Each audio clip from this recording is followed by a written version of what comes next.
আর S Bengali ক্লাসরুমে সকলকে স্বাগত। আজকের ভিডিওতে আমি পশ্চিমবঙ্গ প্রাথমিক শিক্ষা পর্ষদ অনুমোদিত দ্বিতীয় শ্রেণীর আমার বই পাঠ্য বইটির প্রথম পর্বের ৬৭ নং পৃষ্ঠা থেকে পড়াবো। এর আগের পৃষ্ঠাগুলির বিস্তারিত আলোচনা তোমরা এই ভিডিওটার ডেসক্রিপশনে দেওয়া প্লেলিস্টের লিঙ্ক থেকে পেয়ে যাবে, অবশ্যই সেখান থেকে দেখে নিও। তো কথা না বাড়িয়ে শুরু করছি আজকের মূল ভিডিও। দেখো ৬৭ নং পৃষ্ঠাতে রয়েছে আমাদের দেশের জাতীয় সঙ্গীত। তোমরা প্রত্যেকেই এই জাতীয় সঙ্গীতের সাথে পরিচিত। প্রতিদিন বিদ্যালয়ে ক্লাস শুরুর আগে লাইনে দাঁড়িয়ে তোমাদেরকে এই জাতীয় সঙ্গীত গাইতে হয়। মনে রাখবে, এই গান করার সময় তোমরা সাবধান ভঙ্গিতে সোজা হয়ে মাথা উঁচু করে সম্মানের সাথে এটা গাইবে। যদি এমনটা হয় যে জাতীয় সঙ্গীত শুরু হয়ে গেছে কিন্তু তুমি লাইনে পৌঁছতে পারোনি, সেক্ষেত্রে দৌড়াদৌড়ি করবে না। যখন গানটা শুরু হবে তোমার কানে যখনই গানটা যাবে তখন যেখানে দাঁড়িয়ে রয়েছো সেখানেই সোজা হয়ে দাঁড়িয়ে যাবে। এভাবেও জাতীয় সঙ্গীতের প্রতি সম্মান জানানো যায়। চেষ্টা করবে জাতীয় সঙ্গীত কানে গেলে যতক্ষণ না পর্যন্ত সেটা না শেষ হয় ততক্ষণ দাঁড়িয়ে যাওয়ার। আমাদের দেশের জাতীয় সঙ্গীত রচনা করেছেন বিশ্বকবি রবীন্দ্রনাথ ঠাকুর। এই সঙ্গীত কিভাবে গাইতে হয় সেটা তোমরা প্রত্যেকেই জানো, তাই আমি এটা আর গেয়ে শোনাচ্ছি না। তবে এটা আমি স্পষ্ট উচ্চারণ করে তোমাদেরকে পড়িয়ে দিচ্ছি এবং এর মূল ভাবনা এবং অর্থগুলো তোমাদেরকে বোঝানোর চেষ্টা করছি, তাই ভিডিওটা স্কিপ না করে একদম প্রথম থেকে শেষ পর্যন্ত দেখবে। দেখো, তোমাদের পাঠ্য বইয়ের এই অংশে হেডিং করা হয়েছে জনগণ মন অধিনায়ক। মনে রাখবে, এই গানটি ভারতের জনগণের ঐক্য, বৈচিত্র্য এবং ঈশ্বর বা ভাগ্য বিধাতার প্রতি প্রার্থনার প্রতীক। এখানে ভারতের মানুষের সম্মিলিত শক্তি ও দেশের ভৌগোলিক বৈচিত্র্যকে তুলে ধরা হয়েছে। দেখো, প্রথম লাইনে বলা হচ্ছে জনগণ মন অধিনায়ক জয় হে ভারত ভাগ্য বিধাতা। এর অর্থ কি? হে জনগণের মনন ও হৃদয়ের অধিনায়ক, হে ভারতের ভাগ্য নিয়ন্তা, তোমার জয় হোক। এখানে অধিনায়ক বলতে জনগণের অন্তরের পথ প্রদর্শক শক্তিকে বোঝানো হয়েছে। পরের লাইনে বলা হচ্ছে পঞ্জাব সিন্ধু গুজরাট ও মারাঠা দ্রাবিড় উৎকল বঙ্গ। অর্থাৎ এখানে ভারতের বিভিন্ন অঞ্চল, পাঞ্জাব, সিন্ধু, গুজরাট, মারাঠা অর্থাৎ মহারাষ্ট্র, দ্রাবিড় অর্থাৎ দক্ষিণ ভারত, উৎকল অর্থাৎ ওড়িশা, বঙ্গ অর্থাৎ বাংলা, এই সমস্ত অঞ্চলকে বোঝানো হচ্ছে। অর্থাৎ ভারতের ভৌগোলিক ও সাংস্কৃতিক বৈচিত্র্যের পরিচয় যেন বহন করছে এই লাইনটা। তারপরে বলা হচ্ছে বিন্ধ্য হিমাচল যমুনা গঙ্গা উচ্ছল জলধিত রঙ্গ। অর্থাৎ বিন্ধ্য ও হিমালয় পর্বত, যমুনা ও গঙ্গা নদী এবং সমুদ্রের তরঙ্গ সব মিলিয়ে ভারতের প্রাকৃতিক মহিমা তথা দেশের প্রাকৃতিক ঐশ্বর্যের বর্ণনা করা হয়েছে এখানে। এরপর বলা হচ্ছে তব শুভ নামে জাগে তব শুভ আশিস মাগে। অর্থাৎ তোমার শুভ নামেই সবাই জাগ্রত হয়, তোমার আশীর্বাদ প্রার্থনা করে। গা হে তব জয় গাথা। অর্থাৎ তোমার জয়ের কাহিনী সবাই গেয়ে ওঠে, যার মধ্যে প্রতিফলিত হয় জাতীয় গৌরব ও ঐক্য। এরপর বলা হচ্ছে জনগণ মঙ্গল দায়ক জয় হে ভারত ভাগ্য বিধাতা। অর্থাৎ হে জনগণের কল্যাণকারী, হে ভারতের ভাগ্য বিধাতা, তোমার জয় হোক। একদম শেষ লাইনে বলা হচ্ছে জয় হে জয় হে জয় হে জয় জয় জয় জয় হে।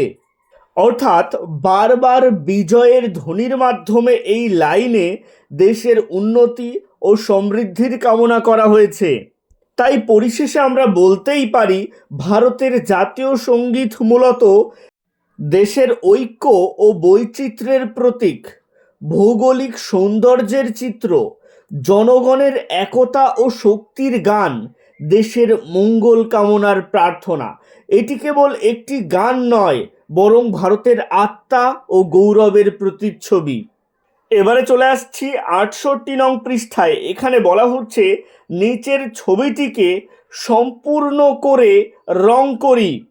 এটা তোমরা নিজেরা চেষ্টা করতে পারো, বা আমি যেমন ডেমো দেখাচ্ছি সেটা দেখেও চেষ্টা করতে পারো।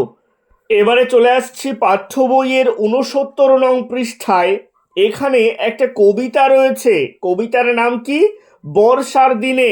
লিখেছেন অন্নদাশঙ্কর রায়, বাংলার একজন বিখ্যাত কবি অন্নদাশঙ্কর রায়। তিনি বৃষ্টির দিনের চিত্র এই কবিতায় ফুটিয়ে তুলেছেন, এবং এই বৃষ্টির দিনে আমাদের একটা বিশেষ খাবারের কথা মনে পড়ে। কোন খাবার বলো তো? খিচুড়ি, তাই না? এই খিচুড়ির কথাও তিনি এখানে উল্লেখ করেছেন। তাহলে তো বেশ মজার কবিতা, সেটা বলতেই হয়। তাই আমরা আর দেরি করব না, চটপট এই কবিতাটা পড়ে নেব। বইতে দেখো, বর্ষার একটা চিত্র তুলে ধরা হয়েছে। বৃষ্টি পড়ছে, একটা ব্যাঙ আমরা দেখতে পাচ্ছি, গাছগুলো সব ভিজে গেছে, এবং বাড়ি থেকে জানলা দিয়ে মুখ বাড়িয়ে একটি শিশু বাইরের দিকে চেয়ে আছে, এবং উপরের দিকে দেখো তার চিন্তায় কি আসছে, খিচুড়ির একটা থালা রয়েছে আর গ্লাস রয়েছে।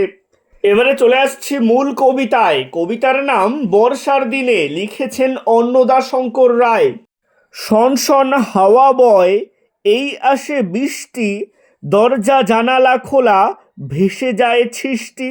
শনশন, এই ধন্যাত্মক শব্দের দ্বারা হাওয়ার শব্দকে বোঝানো হচ্ছে। তো হাওয়া কিভাবে বইছে? শনশন করে হাওয়া বইছে। এই আসে বৃষ্টি, বৃষ্টি শব্দের অর্থ হলো বাদল বা বৃষ্টি। দরজা জানালা খোলা, ভেসে যায় ছিষ্টি, ছিষ্টি শব্দের অর্থ হলো সৃষ্টি। এই সৃষ্টি শব্দ থেকে এসেছে সৃষ্টি, অর্থাৎ পৃথিবী। অর্থাৎ শনশন হাওয়া বয় এবং সেই সঙ্গে বৃষ্টি আসে। দরজা জানালা সব খোলা ছিল এবং সব কিছু ভিজে যায়। তারপরে রোদ ওঠে, আহা সে কি মিষ্টি। অর্থাৎ এই বৃষ্টি শেষ হয়ে যাওয়ার পরে রোদ ওঠে, এবং সেই রোদটা খুব মিষ্টি লাগে কবিতার কথকের কাছে। আবার ঘনায় মেঘ, জোর আসে বৃষ্টি। অর্থাৎ রোদ চলে যাওয়ার পর আবার মেঘ ঘনিয়ে আসে, আবার জোরে বৃষ্টি বা বৃষ্টি আসে। ঝাপসা দেখায় সব, যতদূর দৃষ্টি। অর্থাৎ যতদূর দেখা যায় সব কিছু অস্পষ্ট লাগে। কিসের জন্য? বৃষ্টির জন্য। দেখবে যখন ভারী বৃষ্টি হয় তখন অনেক দূরের কিছু দেখা যায় না, বৃষ্টির জন্য অস্পষ্ট লাগে। সেই অস্পষ্টটাকেই ঝাপসা শব্দের দ্বারা বোঝানো হচ্ছে। তারপরে বলা হচ্ছে, খিচুড়ির দিন এটা, চলো করি ফিস্টি, কি খেতে চাও বলো করি বসে লিস্টি। এমন সুন্দর বৃষ্টির দিনে খিচুড়ি খেতে কার না ভালো লাগে? কবিতার কথকও তাই বলেছেন যে এটা আসলে খিচুড়ির দিন, তাই চলো আজকে আমরা ফিস্টি করি বা বনভোজন করি বা পিকনিক করি। কিসের পিকনিক? খিচুড়ির পিকনিক, কারণ বৃষ্টিতে জমিয়ে খিচুড়ি খাওয়া যাবে। তাই কবিতার কথক বলছেন যে আজকে খিচুড়ি খাওয়ার দিন, চলো আজকে একটা বনভোজন বা পিকনিক করি। আর কি কি খেতে চাও বলো, বসে লিস্ট করি। এবারে এই কবিতার শব্দার্থগুলো এখান থেকে পড়ে নিতে হবে। বৃষ্টি মানে হলো বাদল বা বৃষ্টি। সৃষ্টি মানে হলো সৃষ্টি বা পৃথিবী বলা যেতে পারে। ঘনায় মানে ঘন হয়ে আসে। ঝাপসা মানে অস্পষ্ট। দৃষ্টি মানে দেখা। ফিষ্টি মানে বনভোজন। লিস্টি মানে তালিকা। এবারে চলে আসছি হাতে কলমে অংশে।